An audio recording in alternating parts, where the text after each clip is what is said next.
Hello again. Mark from the Church of Christ in Beaverton, Oregon. We're located at 11775 Southwest 5th in Beaverton. Our phone number is 503-644-9017, and we're on the World Wide Web at beavertonchurchofchrist.net. In this particular episode, I want to look at marriage. I want to talk about having a great marriage, or what are things that you can do to have a great marriage. But I want to start with this. Maybe you saw this article recently. The Pew Research Center had a recent study, and I saw it it was on Yahoo, it was in a couple of magazines, it seemed to have been all over the place. But in association with Time Magazine, this study found that 39% of Americans stated that marriage was becoming obsolete. Back in 1978, and I remember 1978, 28% of the people believed that marriage was becoming obsolete. The study also found that 29% of children under 18 now live with a parent or parents who are unwed or no longer married, and that's a five-fold increase since 1960. Broken down further, about 15% have parents who are divorced or separated, and 14% have parents who were never married. Sounds discouraging. And yet even the study indicated that marriage isn't going away anytime soon, despite the increase of people who believe that marriage is becoming obsolete. 67% of Americans are still upbeat about the marriage relationship. Now, put that in perspective, 67% of Americans have a positive view of marriage. If you ask them, how many people have a positive view of our educational system? It's 50%. How about a positive view of the economy? It's 46%. How about a positive view of our morals and ethics? It's 41%. And I imagine a positive view of the government would be somewhere in there. A little under half of unmarried adults, 46%, say they want to get married. And it's interesting, among people who are presently living together, 64% of those people want to get married, want to get out of that living together arrangement into something more permanent and stable. Well, is marriage becoming obsolete? You know, you need to ask another question, though, really, before you can probably answer that question. That is, which marriage? Which marriage is becoming obsolete? Which type of marriage is unworkable or prone to failure? Or we could ask another question. Since the failure rate of marriage has dramatically increased since the 1960s, are we dealing with a general failure of marriage, or are we dealing with a failure of a generation when it comes to applying marriage or living in a marriage or understanding how a marriage works? Now, I don't know about you, but when I was little, you didn't hear much about divorce. It was still pretty rare back then. And there were not a whole lot of living together arrangements back then either. Marriage has been around for a long, long time. In fact, marriage is old as the human race. In the book of Mark chapter 10 and in verse 6, but from the beginning of creation, God made them male and female, and that's Jesus talking. Jesus is the creator. Jesus is the expert when it comes to things like marriage and mankind and what makes people happy. Jesus said that marriage goes all the way back to the beginning. Therefore, marriage is not a recent development in the human race. And marriage wasn't invented last year, you know that, but neither was marriage invented in this century. Neither was marriage invented in this millennium. Neither was marriage invented just on the AD side of things. Marriage goes all the way back to beginning. And so it's interesting, if marriage has been around so long, and if marriage has worked pretty well for thousands of years, or for pretty much the entire life of the human race, things like that, things that have been around that long, just typically don't fail by themselves. without some serious human failure. So when people talk about is marriage becoming obsolete, I don't think it's necessarily a failure of marriage. I think it's a failure of a generation to apply marriage, to make marriages work. That's probably where the failure is in people, not in the institution itself. And so that brings us to our next point. You know, some people, and I can see why some people are convinced that marriage is becoming obsolete. A number of people, the only marriages they know are marriages that are pretty lousy. You may look around you and you may look at the marriages of your parents or the marriage of your aunts and uncles or the marriages of your siblings or the marriages of your friends or the marriages in the cul-de-sac in which you live, and most of them may be in trouble. A lot of them may be unhappy. And you may think, it just looks like marriage is becoming obsolete, because all you see is marriage failure around you in at least your immediate circle of friends and relatives and acquaintances. And so I can see how a person could think that when all you're looking at is every marriage I know, is ending or is in failure or things like that. All right. But before you convince yourself that marriage is becoming obsolete, you might want to open up the Bible and actually find out about a real marriage. And that's what I mean, a real marriage. There's a number of people who are married that do not have a biblical marriage. It's not a real marriage in the biblical sense of things. That is, the way that they have worked their relationship is not the way the Bible says to do it. They didn't put together the relationship properly. They haven't been following the right principles. They haven't been following timeless truths and what God and how God says this is the way you make it work. And so that's why I talk about a real marriage. That is a marriage based on biblical principles where people are actually implementing God's plan and doing it the way that the designer of marriage says this is the way you make a marriage work. And so what I want to do is just look at a couple passages here and refresh ourselves, remind ourselves of what a marriage should be, because I think we have an entire generation that really doesn't know what a marriage should be like, and is pretty much ignorant about what it takes for a marriage to work. Past generations knew this, but our current generation seems to be pretty much ignorant of this. Some of it may be, especially among young people, is they have not seen their parents do this. And if you didn't see your parents do it, then sometimes you didn't get the information you needed. In Deuteronomy chapter 24 and verse 5, let me give you a couple of passages here. According to the Bible, when you look at a man's responsibility in a marriage, in Deuteronomy 24 and verse 5, it's give happiness to his wife whom he has taken. It's a man's job to give happiness to his wife. That's part of his territory. We go a little farther here. We go to the book of Ecclesiastes chapter 9 and verse 9, and we get another verse as far as like, okay, what's a marriage? What's a man's obligation in marriage? Enjoy life with the woman whom you love all the days of your fleeting life. So a true marriage is a marriage in which a man chooses to live joyfully with his wife the entire time of the marriage. And he sees this day. He realizes that he's only going to be married to her in this limited time period, only in this life. And that may last 50 years if you're lucky. And so it's not an unlimited period of time. He has a very limited period of time to be with this woman. So he's going to make the most of it. In Proverbs chapter 5 and in verse 18, rejoice in the wife of your youth. So that's another part of a real, genuine marriage.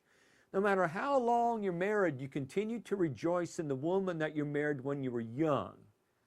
So let's not hear any talk about, well, we married too young. No, that's not the problem. That's not why marriages fall apart.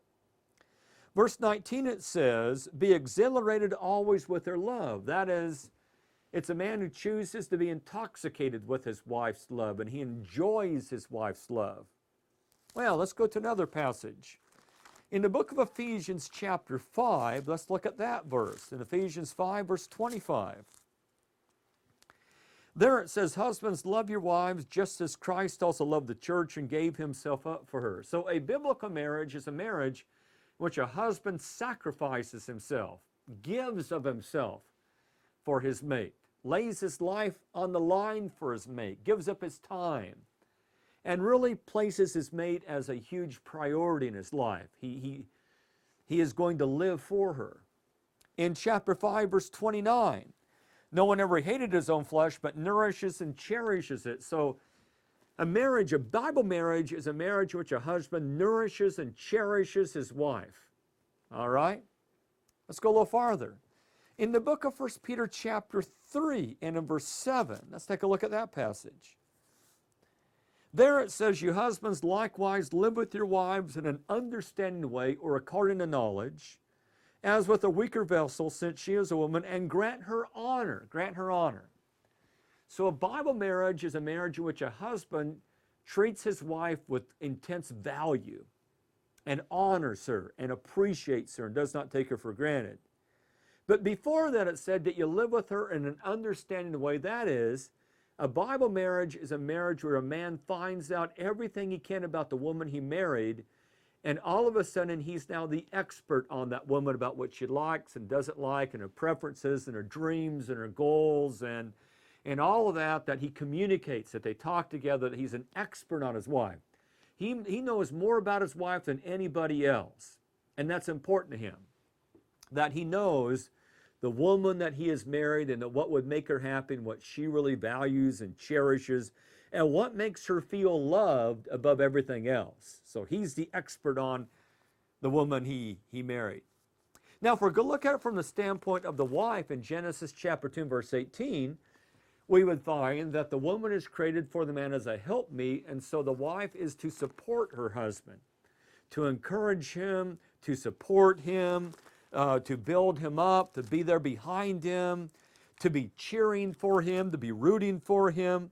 In Proverbs 31, verse 12, she does him good and not evil all the days of her life. And so she is behind him, always backing him up. She does him good. She's not trying to undermine him. She is not trying to belittle him. She is not trying to run him down. In Ephesians 5:33, she respects him.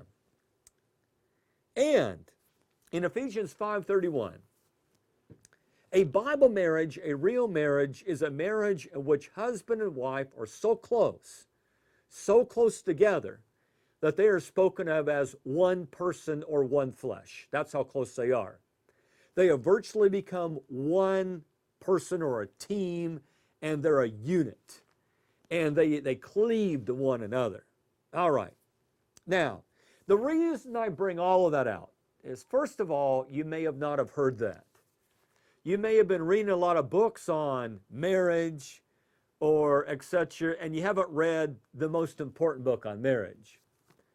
You may have read a lot of articles on how to get a woman or how to get a man or how to keep a man, and you didn't read what the Creator told you to do. And the Creator is the expert because He's the one who designed marriage. Don't put a whole lot of stock in people, all right, who give their opinions about marriage, but they're not talking to the designer. Okay, God's the designer of marriage. He knows what will make it work. It should be no surprise to us that people have got away from the Bible, and as you move away from the Bible, things like marriage decline, economies decline, marriages decline, morality climbs the farther you move away from God. And it's about time that a lot of people in our culture who thought they had a better idea than God, who professing to be wise, Romans 1, became fools. We deserve a lot of apologies right now from the experts in the culture who said, we're going to experiment with marriage, we're going to experiment with morality, we're going to experiment with gender or whatever, we're going to experiment with child raising, we're going to experiment with the educational system, we're going to experiment with finances and the economy and all of that, and we're going to experiment with that, and guess what we have in our hands? A major disaster, major collapse. It's about time that we got some apologies from the experts that told us that all these experiments that they wanted us to try were a good idea. Have you heard any? You heard any apologies? from people going all the way back to the 60s that said, we got these ideas of how we can do things better than God said. And where are we at? We are in an absolute mess. An absolute mess. And I don't hear any apologies. And I don't hear anyone saying like, oops, we were wrong. We were dead wrong. We were arrogant. We were arrogant. We should have been listening to the Creator. You hear any of that? We deserve them. Hear any apologies? So don't go hanging your hat on what a magazine says about how to catch a man or keep a man, or how to make a relationship work. Open up the Bible. There's plenty of good information there. And it's from the true source. It's from the Creator who made marriage and who made us. All right. Now, remember that the scripture marriage I gave you. Man gives happiness to his wife. He lives joyfully with his wife. He rejoices in the wife of his youth. He's exhilarated always with her love. He nourishes and cherishes her. He sacrifices for her. He respects her and dwells with her according to knowledge and values her. He's an expert on her. She supports him and respects him and backs him up. And they are so close that they are one flesh. Now, here's the punchline. How could that ever be obsolete? How could a relationship that's described in those terms ever be obsolete? It can never be.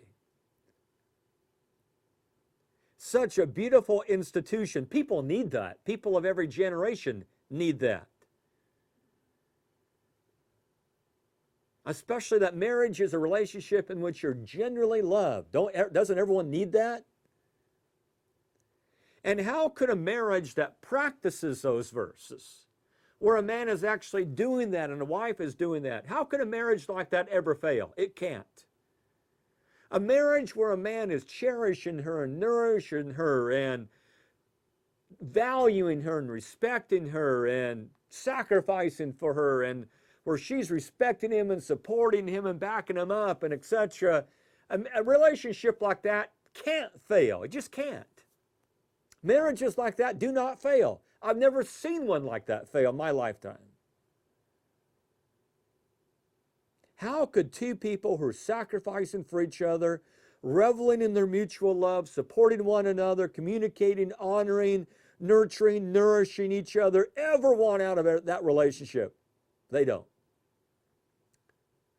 So don't tell me that marriage is obsolete. Especially the marriage described in the Bible is certainly not obsolete. So people must be doing something wrong. Which brings us to the next point, some practical aspects, the second part of the lesson. How can I make sure, maybe I'm single, how can I make sure that my future marriage is a great marriage? And I know there's a lot of people that are single, I think, that are afraid of getting married because they've seen their parents' marriage. And now we're at a point from the 60s that people have seen their grandparents get divorced, or great-grandparents get divorced, and their parents get divorced. Their brothers and sisters get divorced, or everyone they went to high school, it seems like, get divorced. So I know a lot of young people today are afraid of marriage because they've seen such failure rates. But again, it's not the relationship. The relationship has never failed anybody. It's the people in it. It's the people in it have not followed God's instructions. Number one.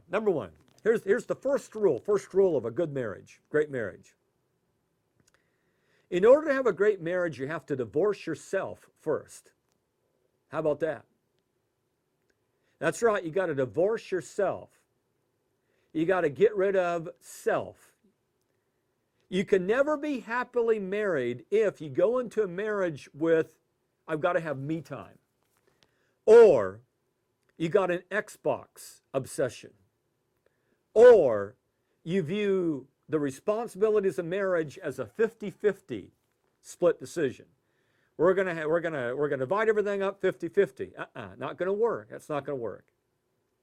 It has to be 100 and 100. If you give 50% to anything, you're gonna fail. If you go out for the football team and you say, I'm gonna give 50%, If you go into band class and say, I'm going to start playing the tuba and I'm going to give it 50% commitment, you're going to fail. If you go into college saying, I'm going to give it a good 50%, you're going to fail. You're not going to come out with a degree. The same thing in marriage. If you're going into marriage saying, I think I'll give it about 50%, and they'll give 50%, you'll fail. You'll fail. It has to be, I'm going into this marriage giving 100%. Giving 100%. Now, you may not like that divorce yourself because you might be selfish. And our culture is a pretty selfish society. 2 Timothy 3:2 says, Paul says, the time will come when men will be lovers themselves. We've got a lot of lovers themselves right now. Do not get married if you love yourself. Do not get married if you're not going to divorce yourself. Do not get married if you're going to go through life with this. I've got to have me time. It's time for me. It's time for me. Marriage is for mature people. Marriage is for people that are willing to put other people ahead of themselves. That's what marriage is for. Do not get married if you're immature. It's not going to work. You're just going to make somebody else miserable and yourself. So, now you might say, I don't know, death to self, that is divorcing myself, doesn't sound like a good option. Well, how about this? How about the death of love and hope? Does that sound like a good option? Tell you this, if you never get over yourself, then what you're signing yourself up for is a death to hope and love. It's a death to hope and love. You will never find love. You will never find genuine love if you love yourself first. Don't let the world fool you. Don't let the world fool you. The most common love interest that destroys a marriage is not necessarily a mistress or another man. The most common love interest that comes between two people is self, is the love of self. That destroys more marriages than infidelity ever has destroyed. Simply the love of self. One person loves themselves more than the person they married. Second one, continue to treat one another like company. Continue to treat each other like company. Do not take each other for granted. And you don't have to. You don't have to take one another for granted. That does not have to happen.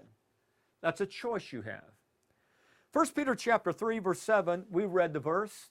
The part that I want to look at is grant her honor. Honor goes back to the word value. Honor and value are the same idea. Too many marriages have died because they had the unbiblical idea that once you get married, you got them. That once you marry, that you don't have to continue to work on the marriage. That once you marry, now your mate just has to take whatever bad behavior you manifest. When you honor someone, you never take them for granted. As long as you honor them, you will never take them for granted. As long as you come home and say, I can't believe the woman I'm with, I can't believe the man I'm with, you will never take them for granted. As long as you say to yourself, I'm very fortunate to have this person, you'll never take them for granted. But if you become foolish, if you become like a lot of women or men who start thinking, I think I could do better, really. Tell you what, when I have seen women or men get the idea that they think they can do better, look at who they're dating now after the divorce. Typically someone not as attractive as who they were with. No, this idea, I think I can do better. I think I'm still available. I think a lot of women out there would still like me. That's a big lie. That's a big lie. Don't let getting married somehow convince you that you're God's gift to women and that a whole bunch of people out there want you and desire you. Never take your mate for granted. Now, there's a lot of practical applications of treating one another like company. That is, you don't yell at each other. You don't call each other names. You don't threaten them. You don't give ultimatums. You pick up after yourself. A lot of practical things like that. You're a guest. Treating them like company means that you always act like a guest in the house. If you use the restroom, then you pick up your dirty towels, you put things in laundry. If a load of laundry needs to be run, you start the washing machine. If a load of dishes needs to be put back, if the dishwasher's run, and you just don't say what's their job, you got time, you do it. If you see something on the floor that needs to be picked up, you pick it up. If a bed needs to be made, you make it. If you're going to be late, you call one another. Or you call one another throughout the day. You treat one another like company. You treat one another like a guest. Marriages that do that are marriages that succeed. And so don't become too casual with one another. Always be grateful this person is in your life. 1 Peter chapter 3, verse 7 is the next point, and that is you treat them like if you're a Christian, you treat them like a fellow heir of the grace of life. Many marriages fail because people never realize what the final goal of marriage actually is. Too many people say, okay, I've got my schooling or whatever, I got a job, it's ready to settle down, it's ready to buy a house or get an apartment together, start building kind of some wealth together and have a family together. So because we need to have kids so that we can put those kids in soccer and Little League and do what all young couples do and take vacations and camping and Disneyland and all that sort of stuff. That is not the primary goal of marriage.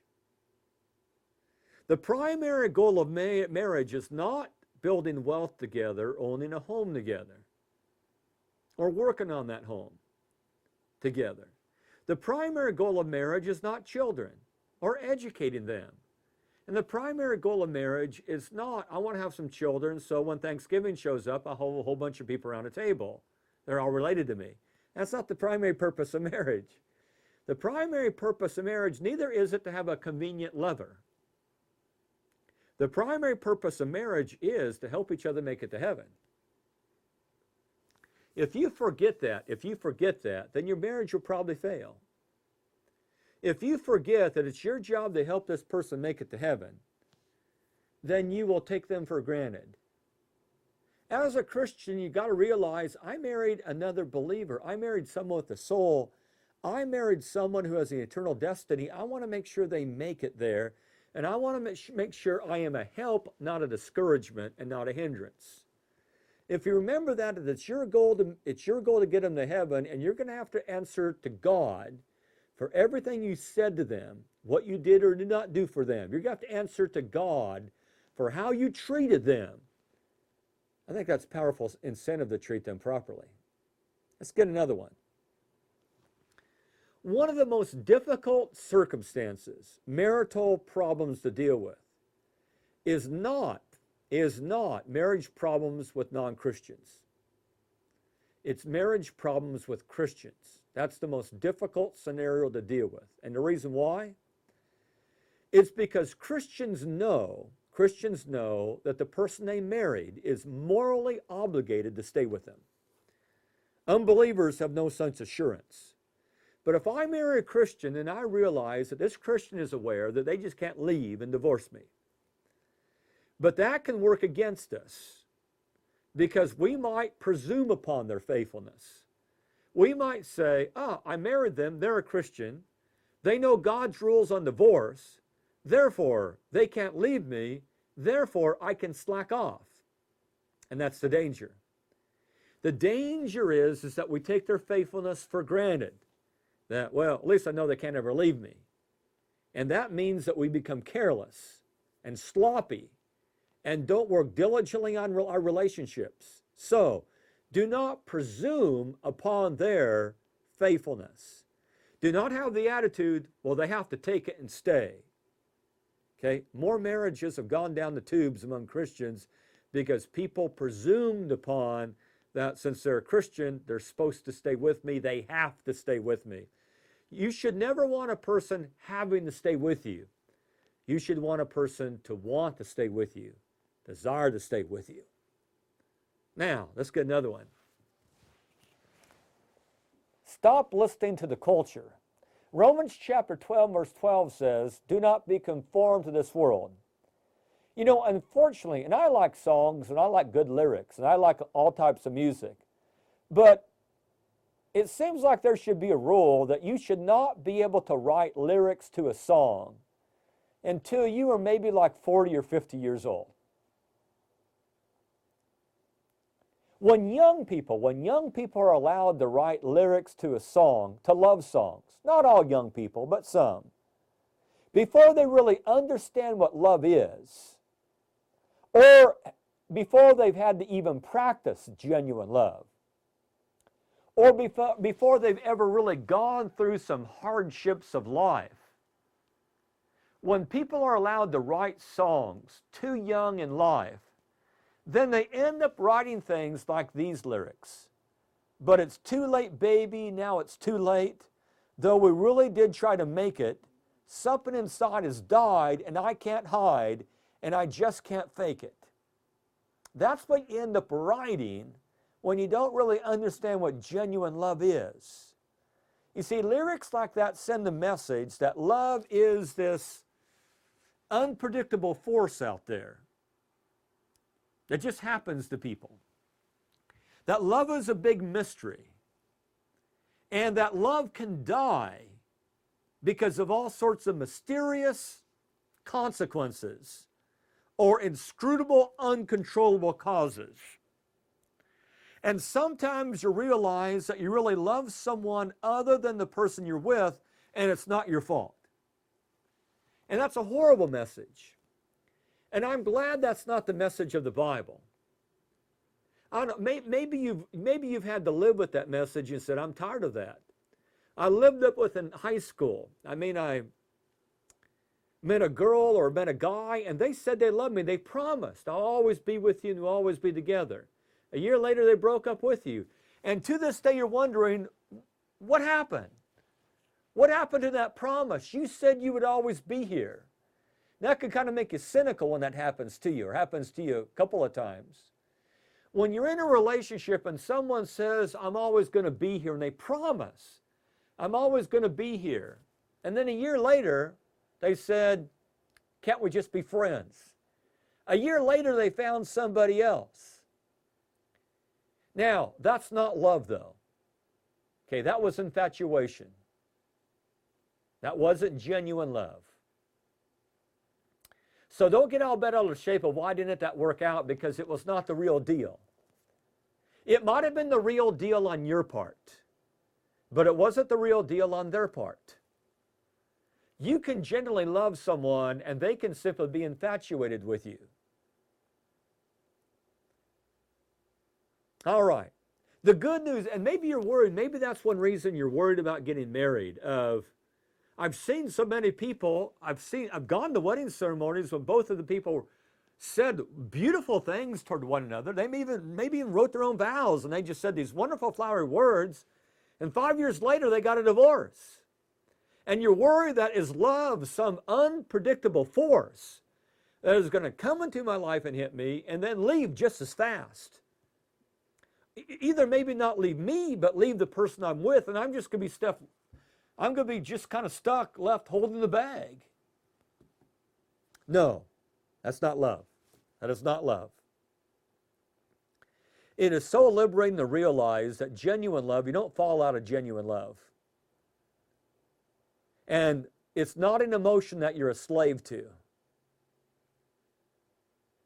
Now, okay, get this. You have to understand this. The marriage relationship is not primarily designed to fulfill you or me. That is, the marriage relationship is not primarily designed to fulfill us every moment of the day. Wise Christians realize that marriage is not all about self-fulfillment. You see, I don't know any successful marriage in which both spouses do not pour themselves out for one another to make the marriage successful and keep it successful. Genuine love is a choice. Genuine love is an ongoing choice. And genuine love takes you to pour yourself out for another individual and not keeping score as far as what they do for you. So don't listen to the culture. Love is not some sort of unpredictable, cruel force that plays jokes on us and sets us up for heartache. That's infatuation. We need to call it its real name. That's infatuation. But it's not real biblical love. You got to keep God at the center of your marriage. I've seen couples that seemed perfect for one another. They had mutual goals. They had strong mutual interests. They seemed to do everything together. They just seemed to be best friends and best pals. They seemed to have talents that perfectly matched one another. And maybe they used them very successfully to start a business. And they still divorced. And you know what? On the other hand, I've seen marriages where people had divergent interests last for life. Because the most important center of a marriage is not that we both look good together or that we're both attractive or we're just passionately drawn to one another, and that's it. And neither is it that we work well together and we have mutual goals and interests. And nobody loves horses like we do, or nobody loves sports like we do, and no one loves the Packers like we do. That's not going to keep a marriage together. Only God keeps a marriage together. That is when both parties understood that they have a mutual agreement to one another and God. Matthew 19, Jesus said, what God has joined together, let no man separate. And when you keep God at the center, you realize that you just can't opt out.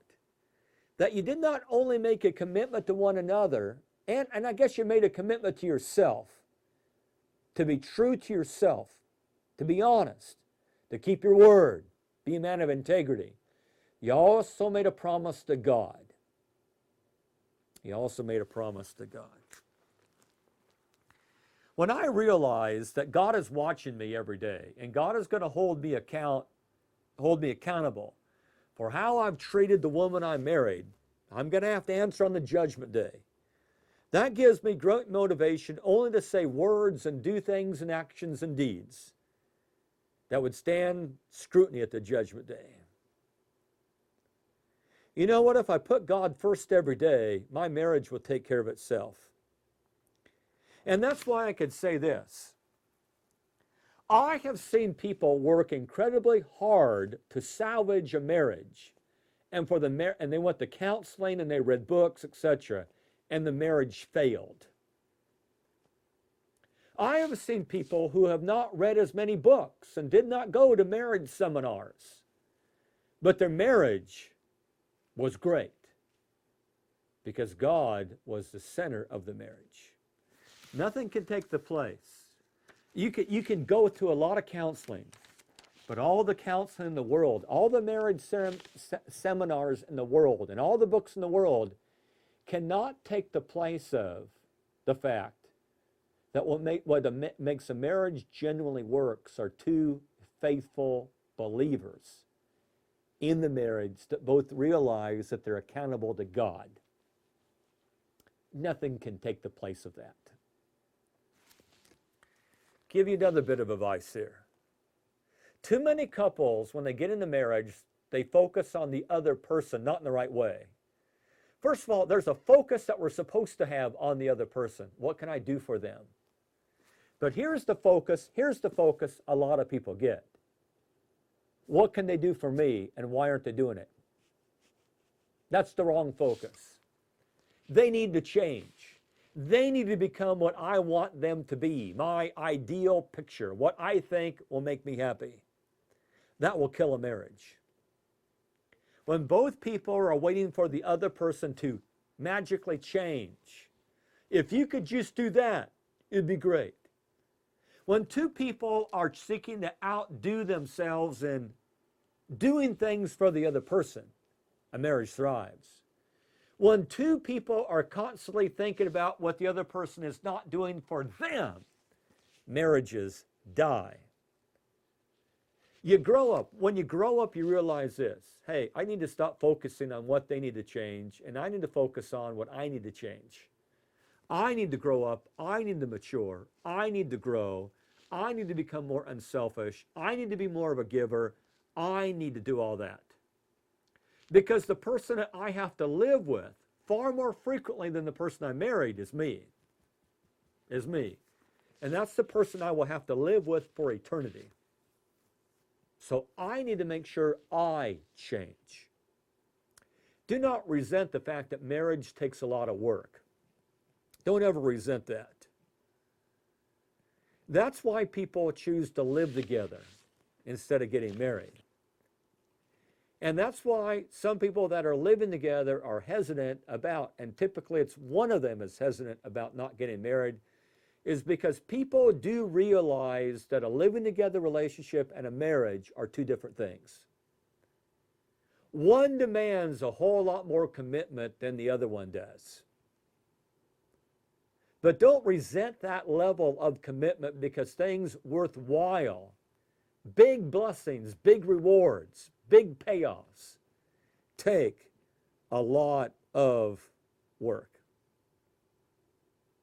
A wonderful marriage is worth every ounce of work that you put into it. Marriage is also designed for your growth, your personal growth. Not just the furtherance of the human race, and not just the foundation of civilization, as if that were not important enough. God also designed marriage for our own personal growth. Living godly in close proximity with someone of the other gender for most of your lifetime, through all sorts of challenges, is going to make you a lot better person. But if you're the type of person who bails out of a relationship once the work starts, you're always going to be immature and selfish. Finally, differences do not drive people apart. We got married too young. No, that's not the reason people really get divorced. And understand that. When people get a divorce, they typically do not tell you the real reason why. I'm selfish. I'm abusive. I took him for granted. I treat him like dirt. People do not typically tell you the real reason why they're getting a divorce, because the real reason is always embarrassing. Always embarrassing.